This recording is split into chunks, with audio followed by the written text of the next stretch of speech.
attendez, maintenant vous avez comme responsabilité de produire quantitativement pour nourrir la société, il y a un certain schéma de développement vous n'êtes plus les cultivateurs, les petits cultivateurs des générations précédentes. Vous devez vous adapter à une certaine modernité, et modernité, rentrer en mouvement avec la société, ça voulait dire faire abstraction de beaucoup de paramètres, dont celui de la productivité, c'était faire abstraction d'un certain regard sur ce qui est la fonction fondamentale de l'agriculteur, c'est de produire pour nourrir les gens. Alors, c'est pas aussi tranché que ça sur le terrain, mais je crois qu'il y a un peu de cette idée-là. Voilà. Donc, tout ça c'est en route, c'est bien. Et il y a quelque chose d'important au niveau de l'agriculture aussi, c'est qu'on le voit depuis les années 2000, où il y a quand même un nombre de producteurs bio qui est plus important. Il y a aussi les techniques de production qui se mettent plus à la portée de tous. C'est-à-dire qu'il y a un effet le fait qu'on soit passé à une échelle supérieure dans la production. On ne se retrouve plus à tester, expérimenter chacun dans notre coin. Il y a un échange plus important d'expérience qui fait que c'est plus facile aujourd'hui de dire à un producteur: tiens, tu t'engages dans la production bio, voilà, le terrain il est débroussaillé, tu as telle et telle technique à t'apporter. Il y a des domaines où ça reste pas facile, où ça reste un peu... forcément c'est moins facile, mais on sait mieux vers quoi on va.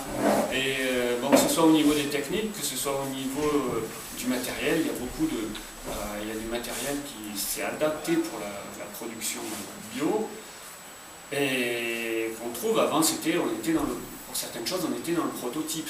Maintenant, il y a du matériel qui est commercialisé, que ce soit pour le désherbage, que ce soit... tout ça, ça se développe. Et ça se développe pour la bio, et l'agriculture en général en bénéficie. C'est là que je dis, moi mon discours c'est de dire c'est important, consommateurs, structures, soutenez la bio. Parce que c'est comme ça qu'on donne une direction. Si on se met un objectif de qualité, on a des chances de l'atteindre.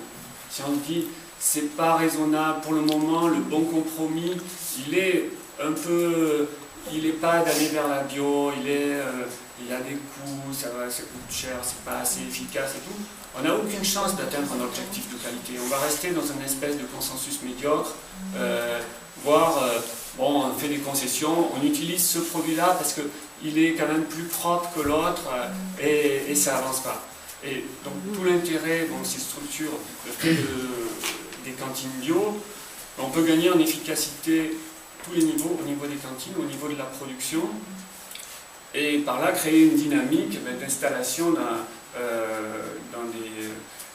et de vie pour l'agriculture dans des zones comme ici, où tout le nord du département c'est quand même perdu beaucoup d'agriculture, et puis les agriculteurs qui restent, on se dit attends, comment exister aujourd'hui avec de l'élevage, il y a des problèmes qui se posent de cours pour les animaux qui sont vendus, etc. Alors que la consommation de viande qui se fait dans le sud-est est très inférieure, mais vraiment très supérieure à ce qui est produit. Là. Et il y a les éleveurs ici qui ne savent pas trop, il y a des moments de valorisation de leur viande qui se posent. Il y a pareil pour les produits laitiers, il y a des petites laiteries qui se mettent en place pour valoriser le lait.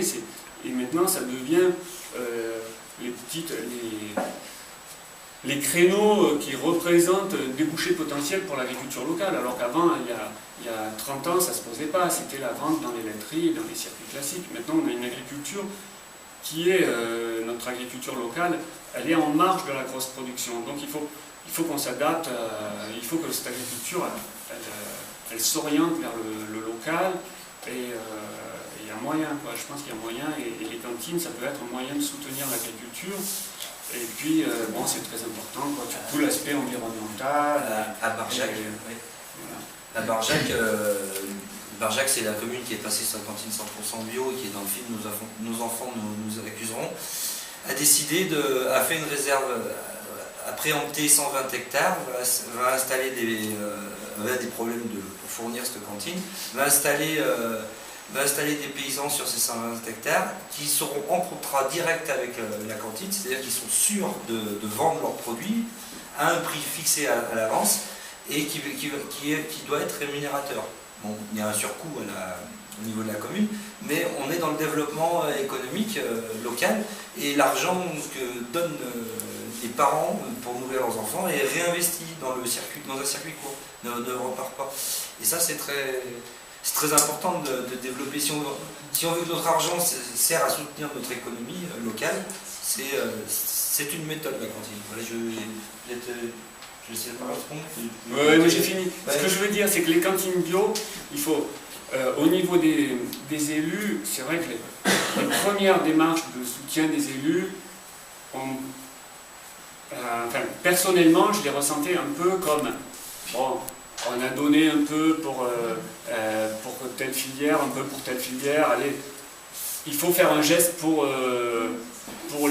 l'agriculture bio, pour les bio, voilà, ils sont là, on fait un geste, enfin, ça pouvait être un peu perçu comme ça, mais sans réelle conviction que ça pouvait, on était dans l'événementiel, sans réelle conviction que économiquement ça peut se tenir, qu'il n'y a pas des surcoûts, qu'on est dans du gérable, qu'on n'est pas sur une autre planète, quoi.